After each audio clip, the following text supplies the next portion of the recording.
Hi, and welcome to the National Retail Association's Retail Sales Webinar.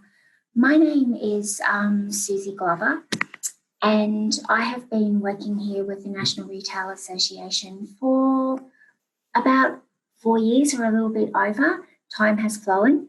During this time, I have been very involved with one of our programs, which is called Ready for Retail. This is where we work with disengaged youth and spend a lot of time on communication and skills that are required to work in the retail industry. I'm also really passionate about helping them get into the retail industry.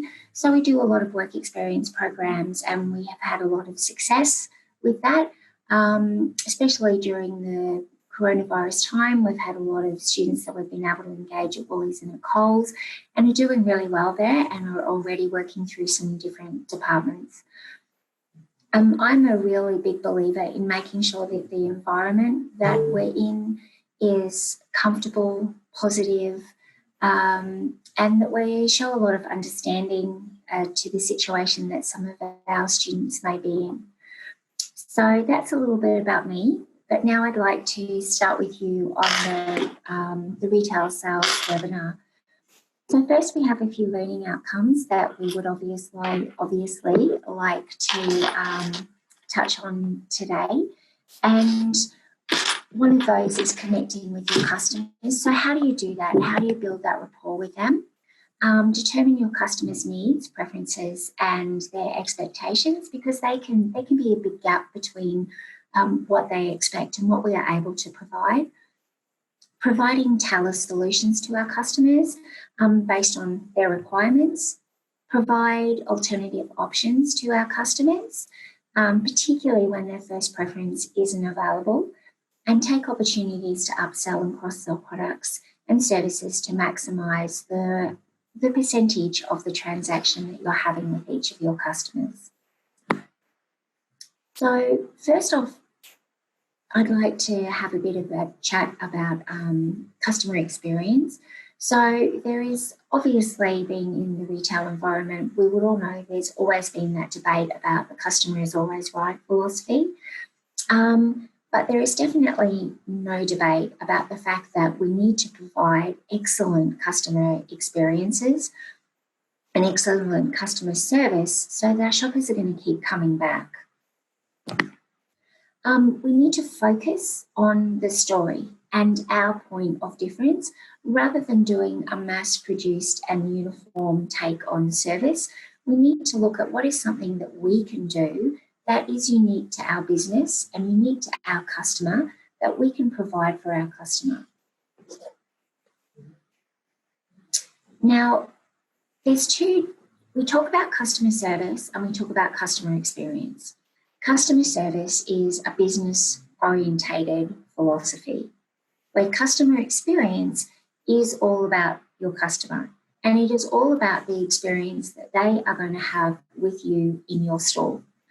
So what we need to make sure is that we understand customer service is for the business, customer experience is for the customer. So that means we need to focus on our human interaction and our connection with our customer, because if we can have our customer understand our culture, our beliefs of our business, then we will be able to get our customer to share in that and to experience that on a different level.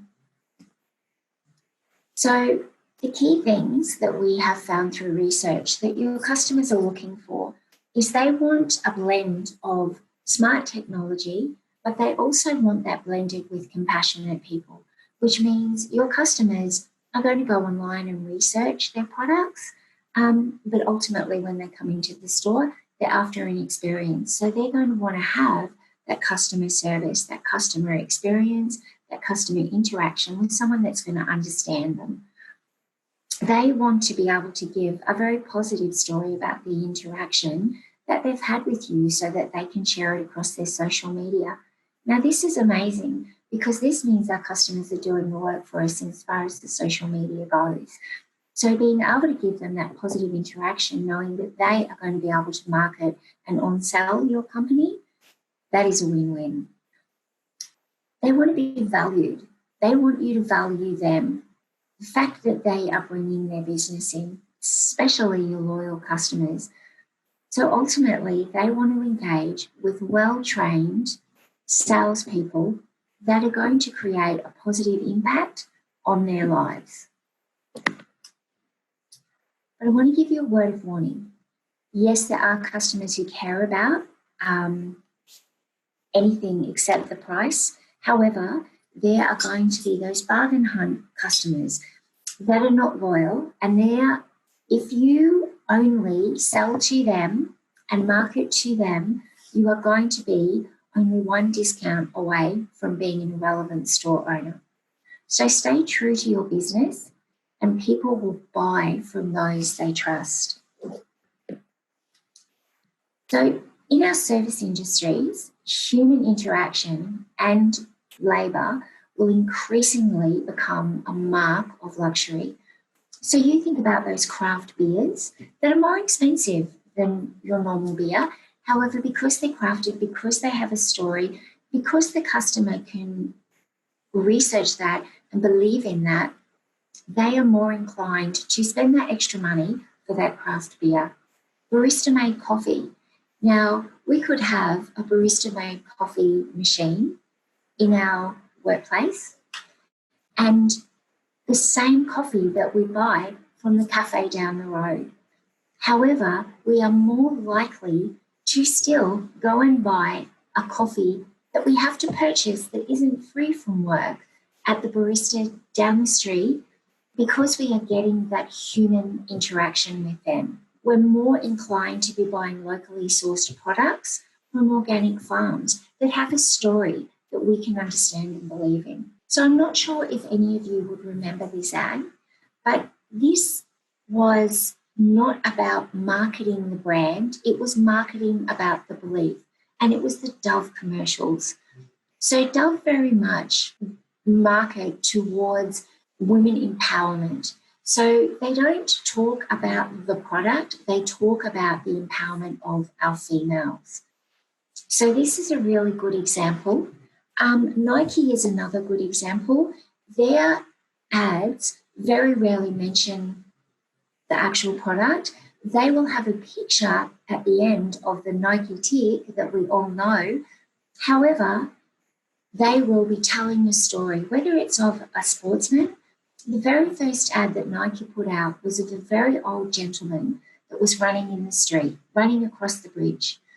And he said, "People ask me how I stop my teeth from chattering when I run in the mornings. I told them I leave them in my locker." That was the ad. There was no mention of Nike. Now that ad went on to double the profits of the company purely from that ad.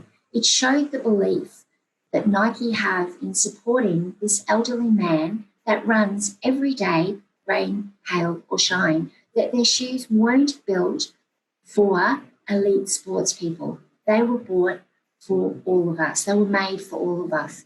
And when I saw that ad, I wanted to run out and get myself some Nikes, because if they could make that gentleman feel empowered to run every morning, maybe they could do something for me. So branding isn't about the marketing.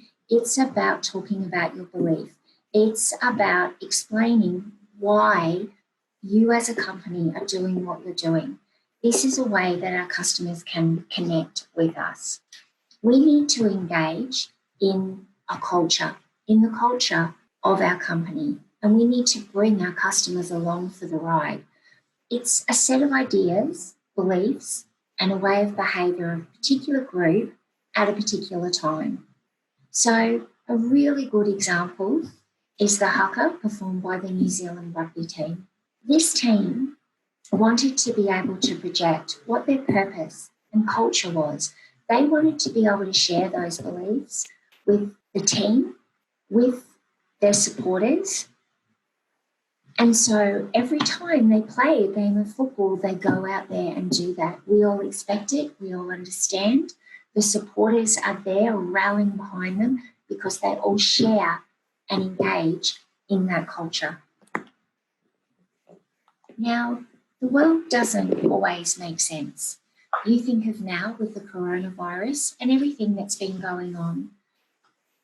It's confusing, and we're looking to someone that can make some sense of that for us. So if you have a brand that you are able to show your belief and your vision, ultimately your customer is going to want in on that. You think of Apple and this young gentleman that's here on the screen now. He looks like he's a young adult, and he is jumping for joy at the fact that he has probably spent at least $1,000 on a new phone. That is a very big outlay, and yet look at him.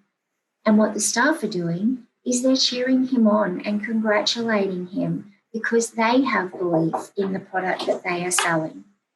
Always value a connection. So one noticeable feature of our customers is that they have an appetite for those shared experiences, and it's growing. They need to believe, experience, immerse, and ultimately share this experience with others. And it's become a really high priority with our customers when they are purchasing. This growing obsession reflects on how people choose to live their lives and what they believe in. So the fact that customers are looking to have a shared experience with a purpose-filled brand that shares in their beliefs. So as I said, they want to know, what do we as a company stand for? They want a clear reason to understand how you're different from your competitors. What is that you're adding?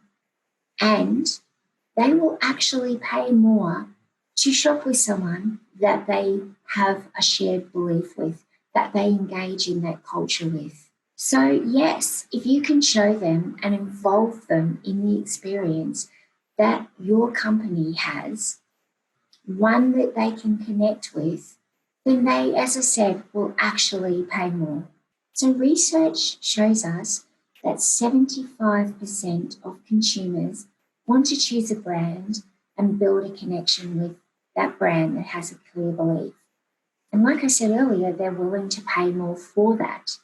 They're willing to pay up to 58% more for that purposeful, shared belief.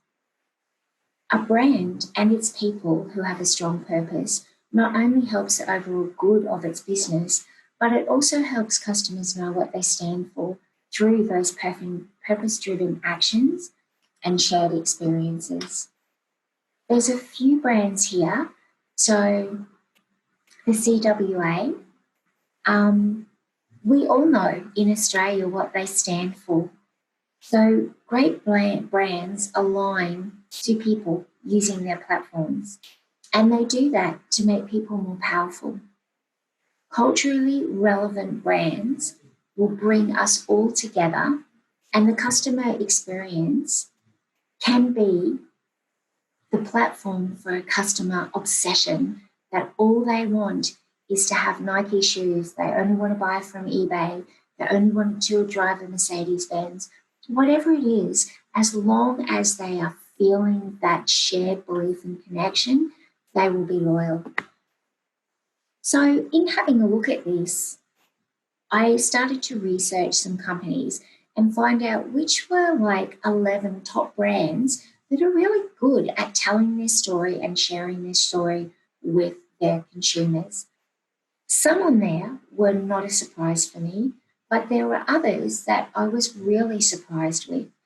So Nike, as I said, I've known Nike for a long, long time, and I've followed their path. Burt's Bees, I was very shocked.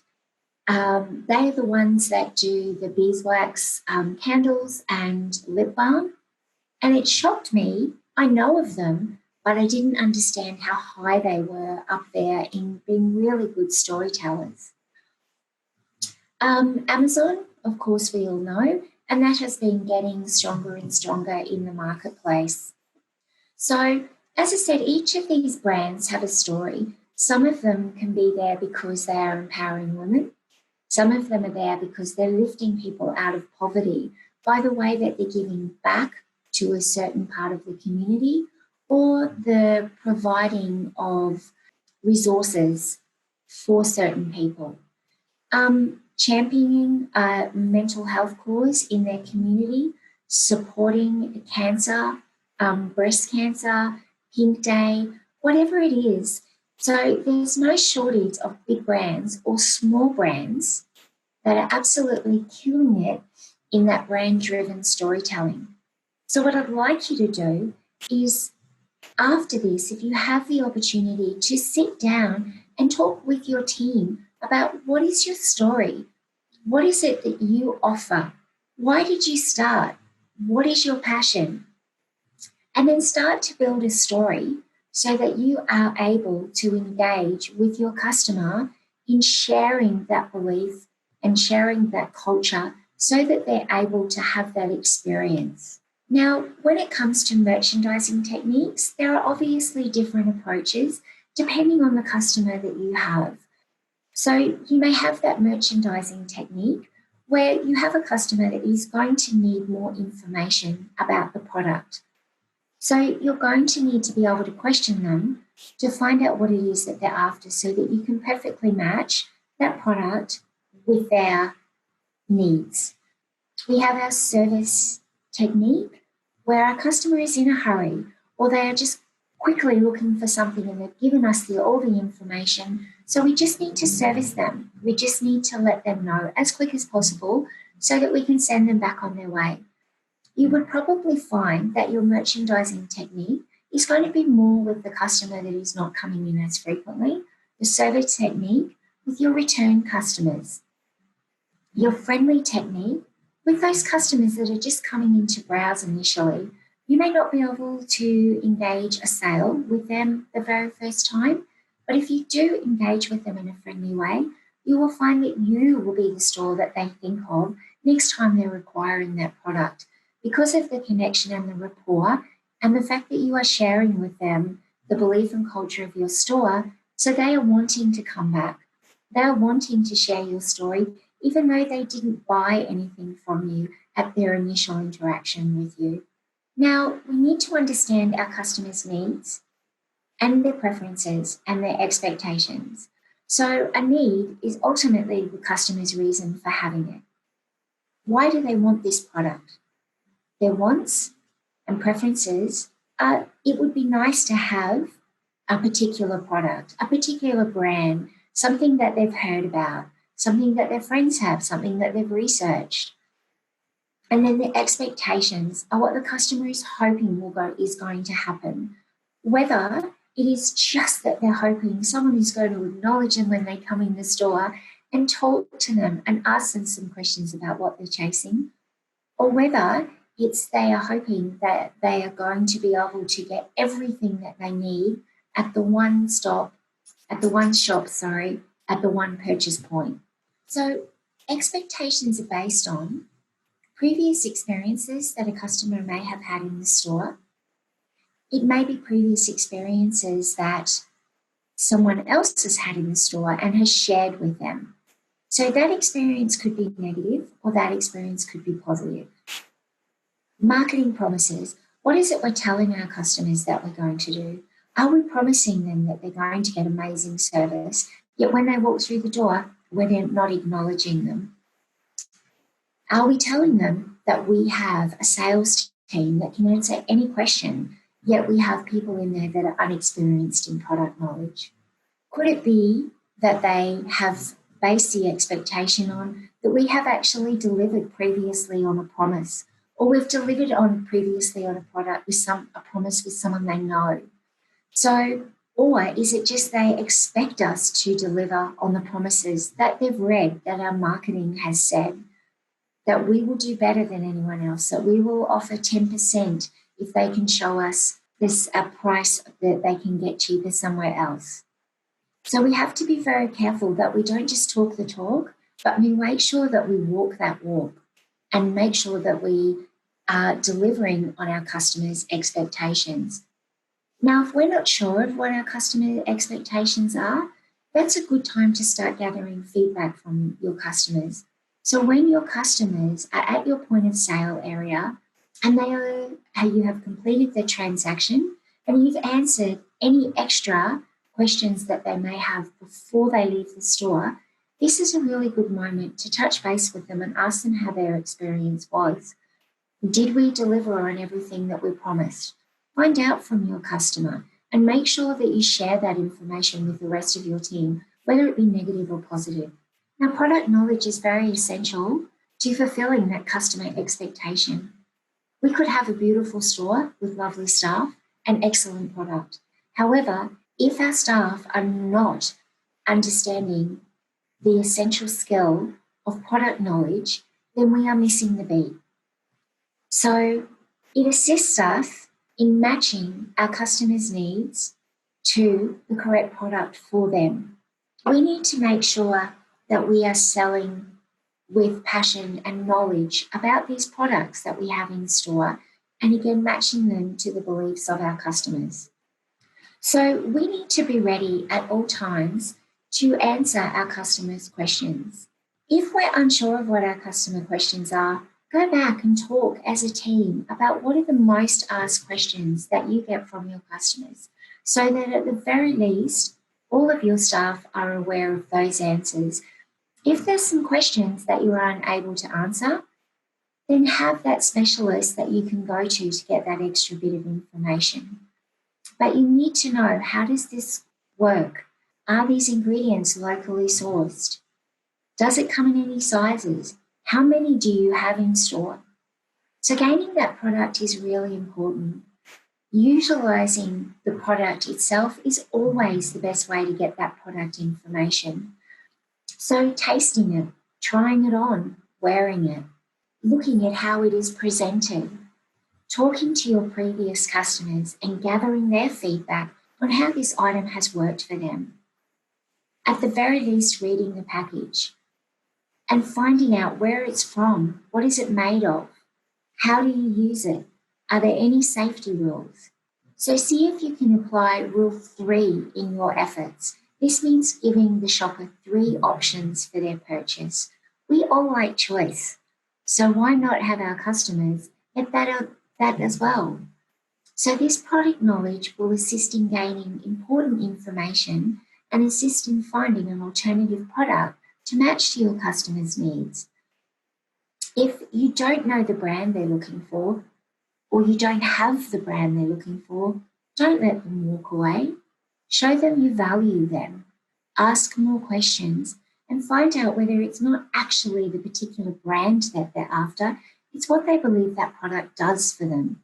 And you may very well be able to match another brand for them to use. Showing our customer that we care is what we need to always be doing. So never ever lose the opportunity to share and immerse your company in your customer in your belief, and then make sure that they are leaving your store happy. So we need to, in gathering our product knowledge, understand the features of every product that we sell. So the features refer to the physical, the tangible, and the measurable characteristics of a product. So basically, these are what our customers can see, what they can smell, touch, taste, or measure in some way. Every product has a feature, whether it may be only one or whether it is a multitude, but you need to make sure that you understand that feature of your product. Now, then we need to understand the benefits of that product. So how is that going to help your customer? How is it going to make their world better by having this particular product? So the benefits will normally align with safety, the appearance of the product, because we may just be wanting something that looks lovely, the comfort of it, the performance of it. Is it more expensive? Is it less? So the economy, durability, And we need to be able to determine which product or service is the most suited to their need. So we need to find out, what are our customers' needs? What are the features of the particular products that we are going to show them? And how do they together benefit our customer? So we have some examples here. We may have a customer that is coming in to buy some shoes. Now, they don't want to outlay a lot of money. They want to be able to buy this shoe that is going to last them for a long period of time. So we would look at showing them something that has a leather upper. Now, the benefit to the customer is durability. So it's going to outlast any synthetic shoes, which means that comes back to a benefit of economy as well as durability. So they're only having to pay that one outlay for a longer period of time. A toy robot, the feature could be that batteries are included. So that means we can just go home and wrap it, and it's there for our child to use straight away as soon as they open it. We don't have to get batteries. We don't have to try and use those little screwdrivers with the little screws to get everything open so that we can get the batteries in. Greek yogurt, so that's high in protein. So if you're a health conscious person, it is, the benefit to you is going to be that it's healthy, it's nutritious. A vacuum cleaner, refillable floral scented filters. So it makes the room smell nice as you are vacuuming. And I'm assuming with that you are going to be able to have a different selection of filters so that you can match that to the scent that you prefer. So that's really explaining what the product is, the fact that every product is going to have a feature, and then again, how that's going to benefit our customer with their needs. We also have irrational and emotional benefits with all of our customers. So even though they're after a shoe that is going to be durable, they still may have an emotional belief. And that may be higher than the rational belief. So that is something that you have to take into consideration when you are talking to your customer. If you show them a shoe, get a few selections that it still has that leather, but there's a different look with each one, so that you can see whether your customer is just after that rational belief or whether they're after some rational and some emotional belief. Now, a big thing with our customers is that our customers want to show customer loyalty to us. They want to come and talk to us. They want to get to know us, which again is why we will go and spend that extra money and do that extra drive, park our car and walk in to get the barista-made coffee. Then again, we may have a machine at home that we've spent money on, or we may have a machine in our workplace. Ultimately, we are looking for that interaction with someone that's going to notice us when we come into the store. Customer loyalty is a really great way to advertise any promotional events that we're having. We can put some point of purchase displays and give away some free samples to our customers that are loyal. So make sure when you're creating your loyalty program, or if you already have a loyalty program, make sure that you take the time to go back and have a look at that program. How is it working for you? Are you gaining the right information so that you can add on some benefits to your customer?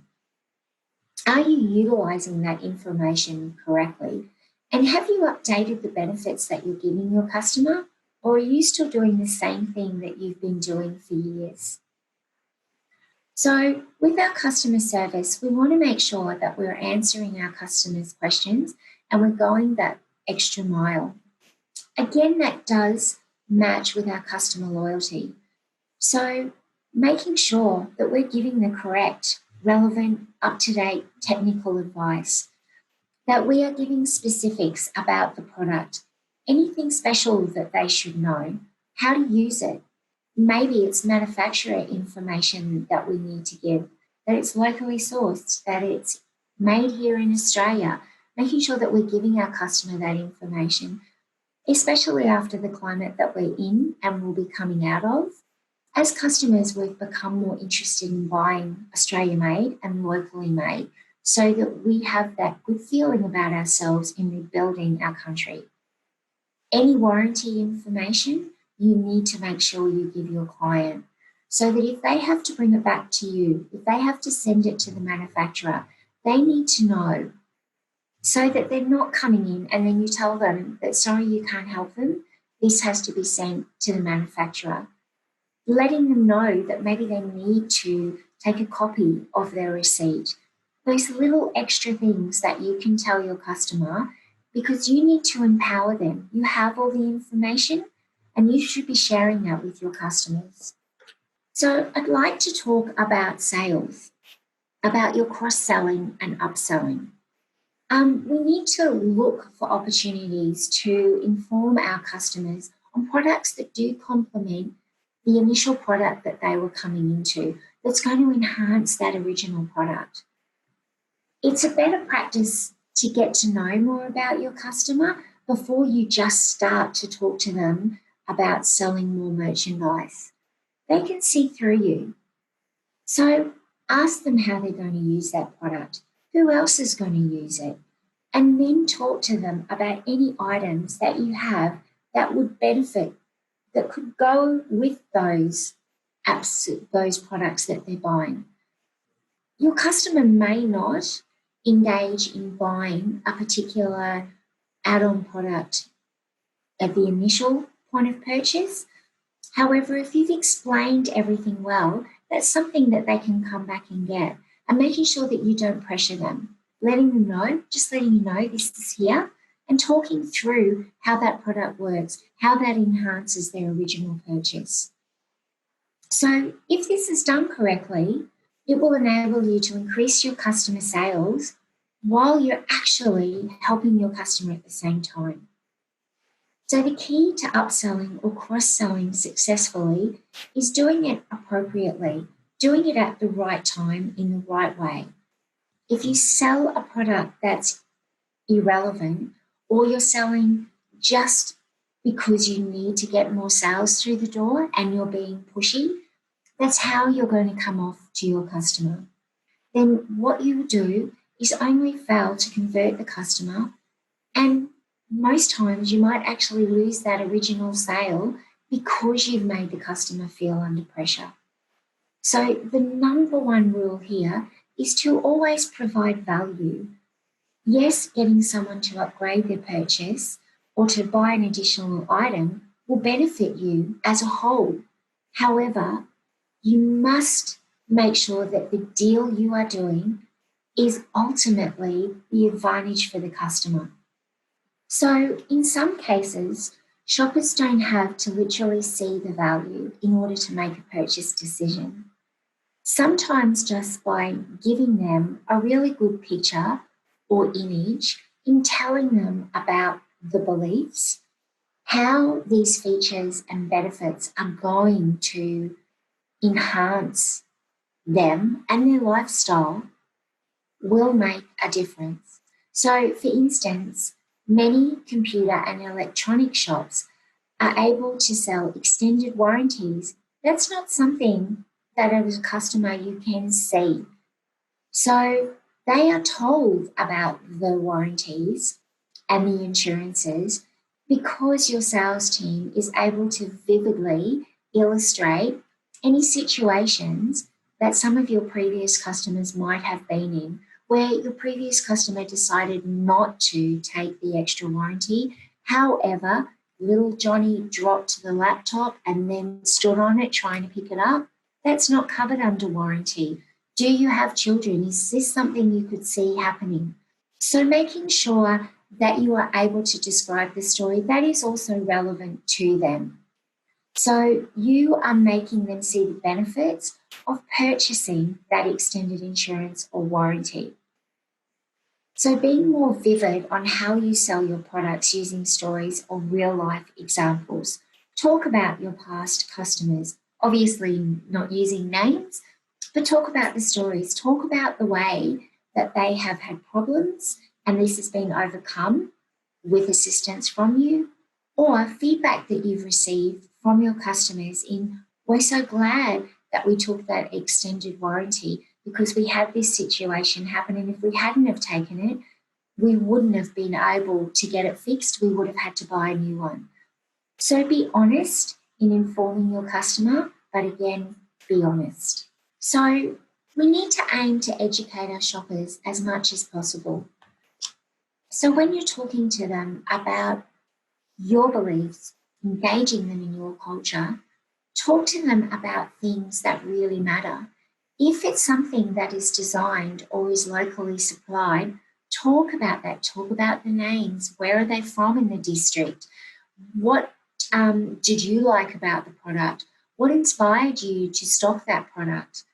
This again builds trust and creates an experience with your customers where they feel proud to buy the item, proud to gift the item to someone, proud to take it home and use it themselves. Being genuine is really the key. When you're upselling, you always want to remain genuine. When you're cross-selling, you always want to remain genuine, that you're doing it for the right reasons to enhance your customer's experience. So in order to create the best experience, you would never want to try and match a customer with something that they feel uncomfortable in or about. It may be that they have a very small budget. You still should inform them on the products that will go with this initial product they're buying, because maybe it's something that they can see the value and will save up and come back again. Similarly, you would never want to only show them one product. As customers, we do want to be informed. We do want to feel empowered. We don't want to get home and find out that there are all these extra attachments, or that there's an item that we've purchased that has bags or handbags that match, that could make what we initially purchased look so much better. So informing your customer is really your genuine obligation. What we need to do, and I'm sure we're all customers, we would like to think that someone is going to go the extra mile for us, not just for one person, for every customer that enters the store. So if our customer wants something that they can't find in your store, we want to be able to offer them options. We don't want to be able to say, sorry, I ran out of that. I don't know when it's coming in. Or sorry, we don't stock that at the moment. There is some coming in a couple of months. I'm not really sure when. We don't want to do that to our customer. I know I've had it happen when I've walked in and asked for something, and no, sorry, we don't stock that at the moment. And there's nothing else. There's no other option given to me.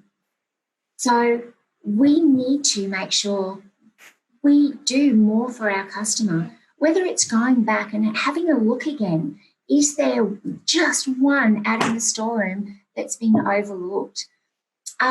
Offering them that opportunity that we could maybe order it for them. Do we order it online? Do we ring up another store?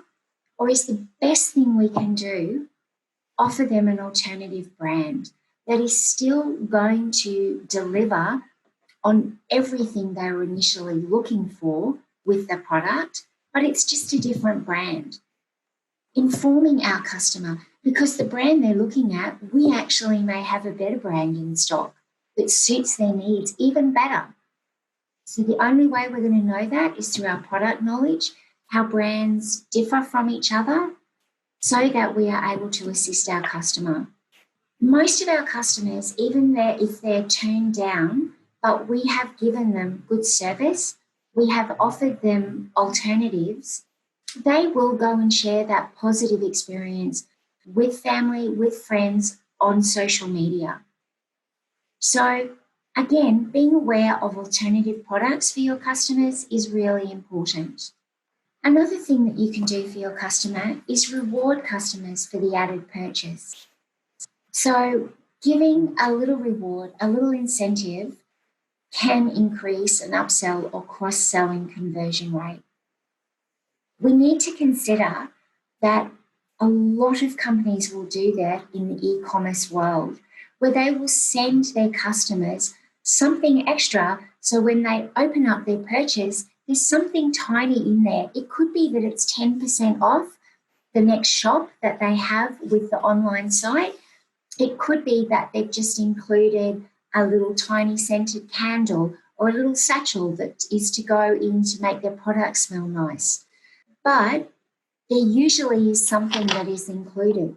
So maybe what we need to do as a bricks and mortar retail business is look at how we can encourage our customers to buy more, whether it is that we are going to throw in something a little bit extra, a free gift card, a little gift that is going to make them want to come back.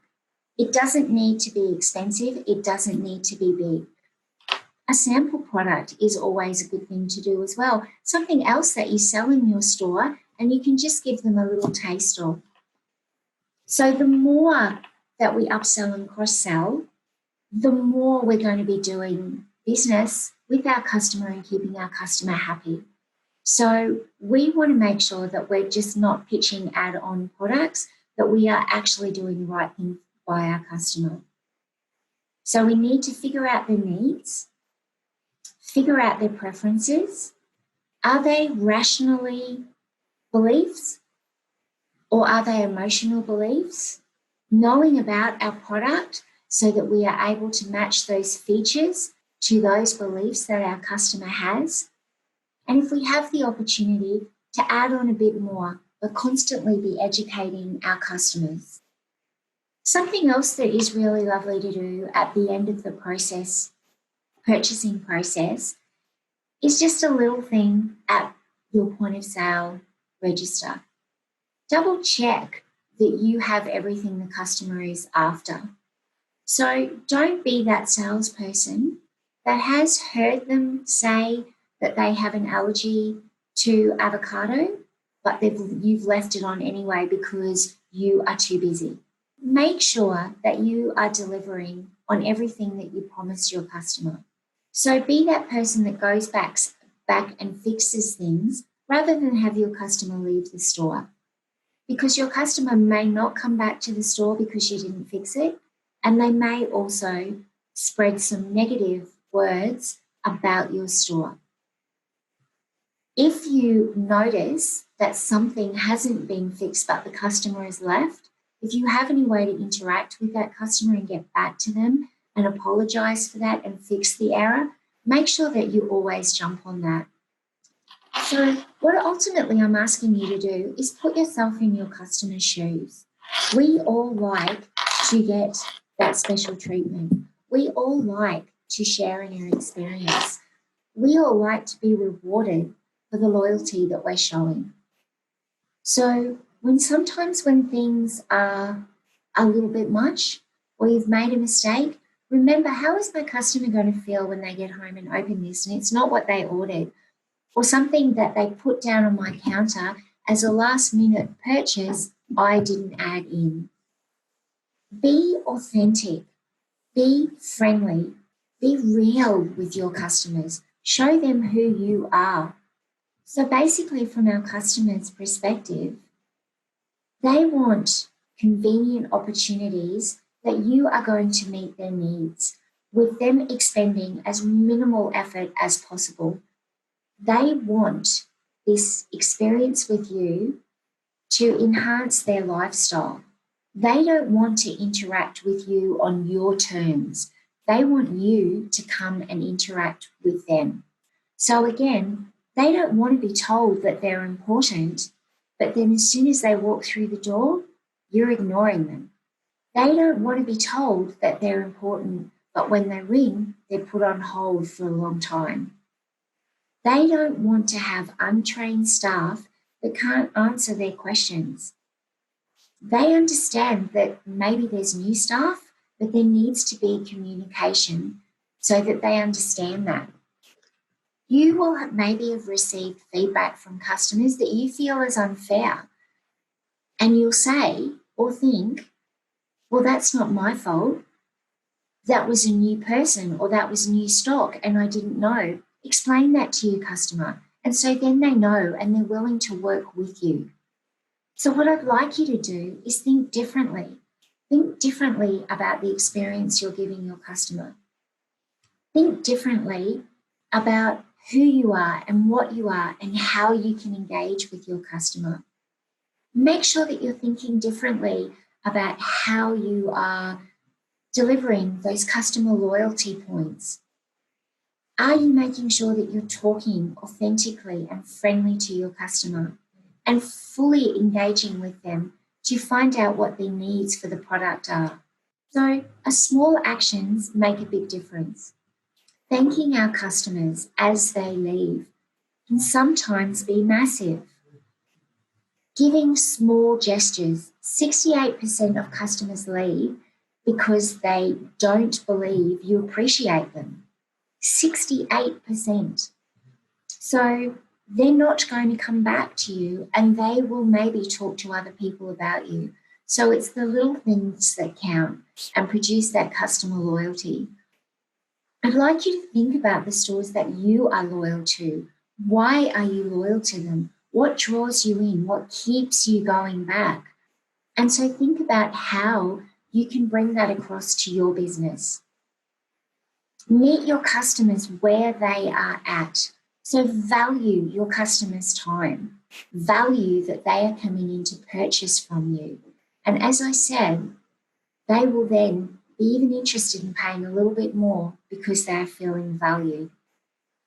If you have any customer feedback, respond to it as soon as possible. If it's something that you are getting initial feedback straight away at your point of sale area, make sure you address that straight away. If it's an email that you're receiving, respond personally to that email and thank your customer for giving you the feedback. If we don't get that feedback, we're not able to make those changes. Acknowledge issues as much as you possibly can before they arise.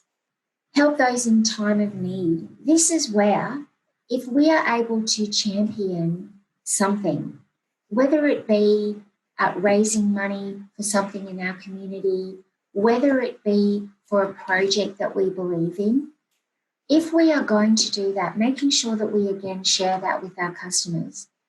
As I've said in the visual merchandising, if you have a display just that is wholly and solely on what it is your store does, how much money we've raised, where that money has gone, who are we helping, that is a really great way to initially engage your customer in your beliefs and your culture.